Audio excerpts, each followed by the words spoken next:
শিলু আক্তার লিখেছেন, প্রথম স্বামী তালাক দেওয়ার পরে অন্যত্র বিয়ে হয়েছে, এখন আবার প্রথম স্বামীর কাছে ফেরার উপায় কি? পর্নোগ্রাফি থেকে কিভাবে বের হয়ে আসবো? আমি নামাজ পড়তে বসলে কিছু মনে থাকে না, এলোমেলো হয়ে যায়, এর জন্য করণীয় কি? আমি একজন বিবাহিত নারী, একসময় প্রচুর আমল করতাম, আমার মুখ থেকে ইমান বিরোধী কথা বের হয়ে গেছে। প্রায় 1.5 বছর থেকে আমার মাথায় আল্লাহ সম্পর্কে ইচ্ছাকৃত শিরকি চিন্তা আসে। মনে হয় আমার বিবাহ বিচ্ছেদ হয়ে গেছে, আমি এখন কি করব? কর্মস্থল থেকে বাড়ি যেতে প্রায় 400 কিলোমিটার যেতে হয়, নামাজ পড়তে পারি না, এতে করণীয় কি? সে আবু সুফিয়ান আমাদের নবী সাল্লাল্লাহু আলাইহি ওয়াসাল্লামের বিপক্ষে যুদ্ধ করেছে।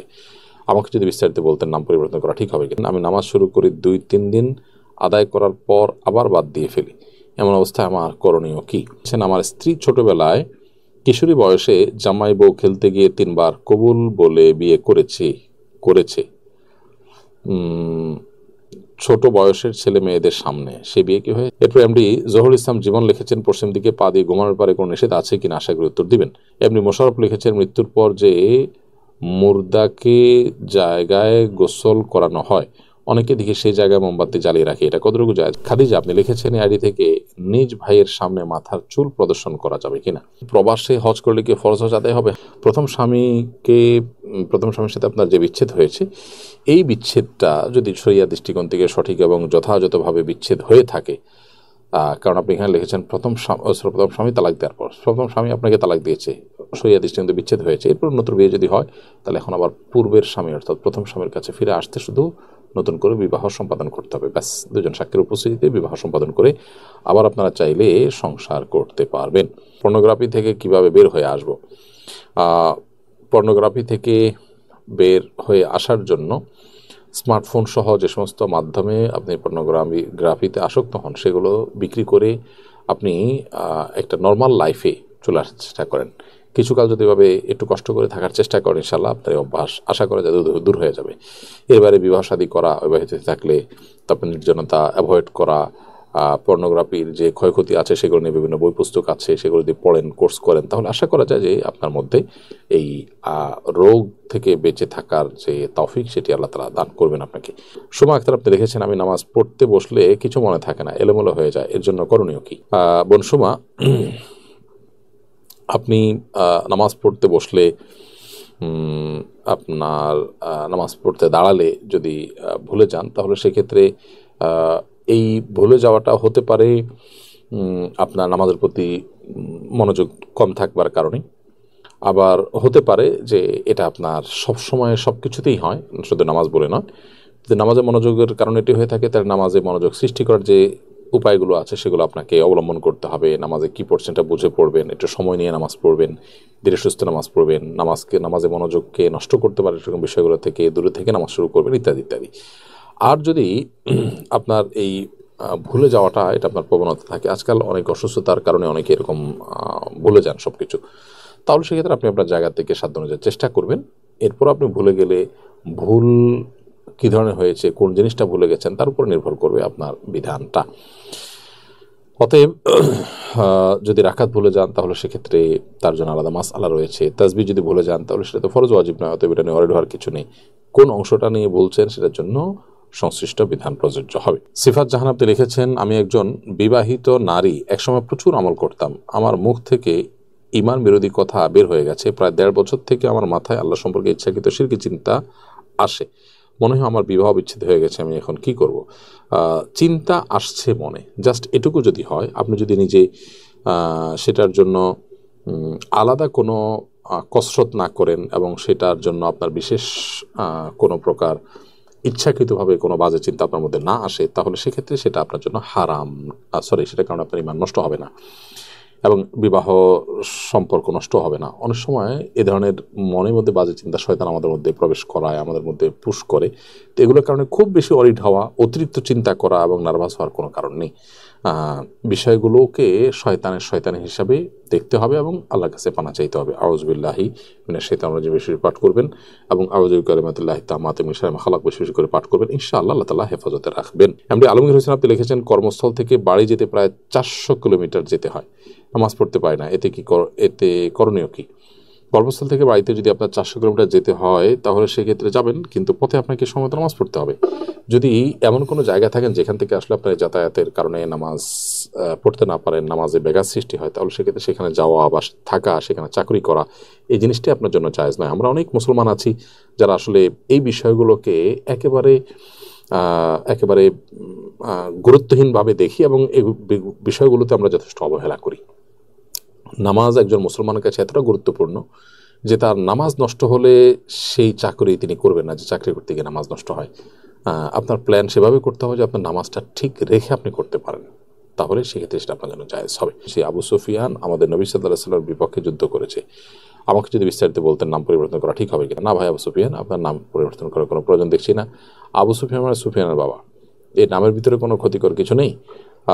আর তিনি ইসলাম গ্রহণ করেছেন একটা সময়, নবী সাল্লাল্লাহু আলাইহি ওয়াসাল্লামের বিরুদ্ধাচরণ করেছেন একটা সময়, ঠিক আছে, কিন্তু যখন আল্লাহ তাকে হেদায়েত দিয়েছেন নবী সাল্লাল্লাহু আলাইহি ওয়াসাল্লাম নিজেও তার নাম পরিবর্তন করেননি। তো এরকম অনেক মানুষ আছেন যিনি একসময় ভুল পথে ছিলেন, পরে তিনি হেদায়েতে চলে আসছেন। অতএব তার নামে নামকরণ করলে সেটা যে গুনাহ হবে তা তো নয়। তিনি এই নাম নিয়ে দুনিয়া থেকে যদি যেতেন ইমান নানা অবস্থাতে, তাহলে সেক্ষেত্রে আপনার এই ধারণাটা হয়তো যৌক্তিক হতো। আমি নামাজ শুরু করি 2-3 দিন আদায় করার পর আবার বাদ দিয়ে ফেলি, এমন অবস্থায় আমার করণীয় কি?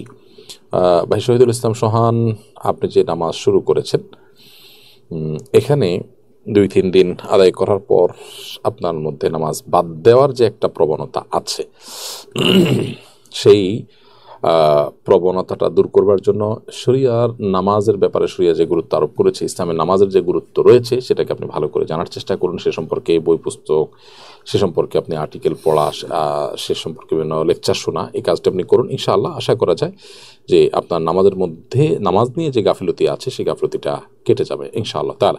আমার স্ত্রী ছোটবেলায় কিশোরী বয়সে জামাই বউ খেলতে গিয়ে 3 বার কবুল বলে বিয়ে করেছে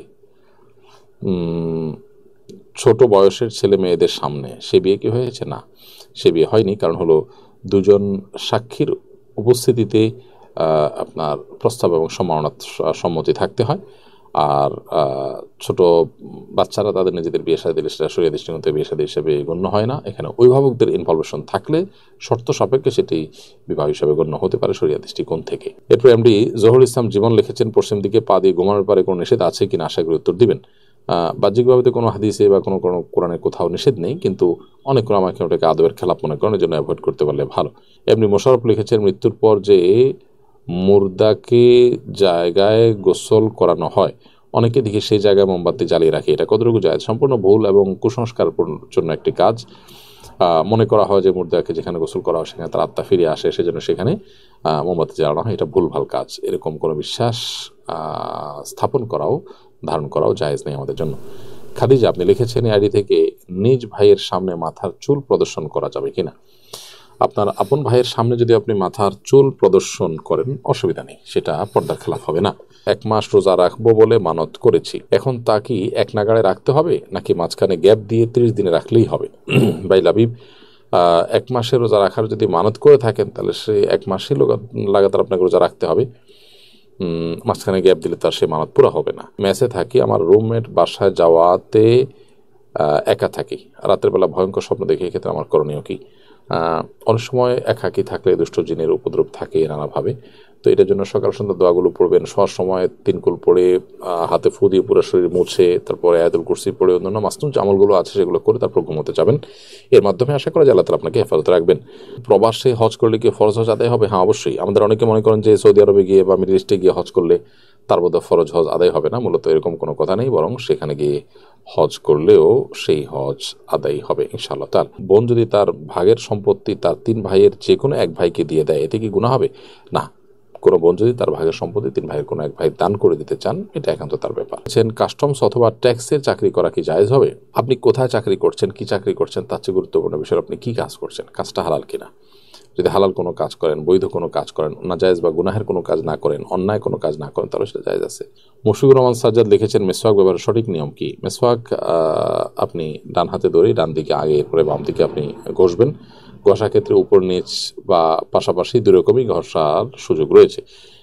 ফজলুল হক লিখেছেন, রাস্তায় ও ফুটপাতে যারা ব্যবসা করে তাদের আয় কি বৈধ হবে? রাস্তা এবং ফুটপাতে যারা ব্যবসা করছেন তাদের আয় উপার্জন, এটা মৌলিকভাবে হারাম হবে না, কিন্তু রাস্তা দখল করে ব্যবসা করছেন, সেটা একটা অন্যায় কাজ করছেন, গুনাহের কাজ করছেন, শরীয়তের দৃষ্টিকোণ থেকে একটা খারাপ কাজ করছেন। নবী সাল্লাল্লাহু আলাইহি ওয়াসাল্লাম বলেছেন যে ইয়াকুমুল জুলুস আলা তারিক, তোমরা রাস্তায় বসবে না, রাস্তা দখল করবে না, তো সেই কাজটি আপনি করছেন, পথচারীদের অধিকার নষ্ট করছেন, গুনাহ হবে। কিন্তু সেখানে দাঁড়িয়ে ব্যবসা করার কারণে আপনার টোটাল ব্যবসাটা হারাম হয়ে যাবে না, তবে পদ্ধতিটা হারাম, হারাম পদ্ধতিতে বা গুনাহের পদ্ধতিতে আপনি এই ব্যবসাটি করছেন। আর যদি রাস্তা বা ফুটপাতে দাঁড়ানোর জন্য পারমিশন থাকে, অনেক জায়গাতে দেখা যায় যে আপনার যে স্ট্রিট ফুড ইত্যাদির জন্য স্থানীয় সরকার, স্থানীয় প্রশাসন থেকে অনুমোদন থাকে এবং পাবলিকের চলাচলে কোনো ব্যাঘাত সৃষ্টি হয় না, সেরকম যদি হয় তাহলে সেটা জায়েজ হতে পারে। সে ব্যবসার তো হালাল, সে সাথে কাজটাও জায়েজ হবে।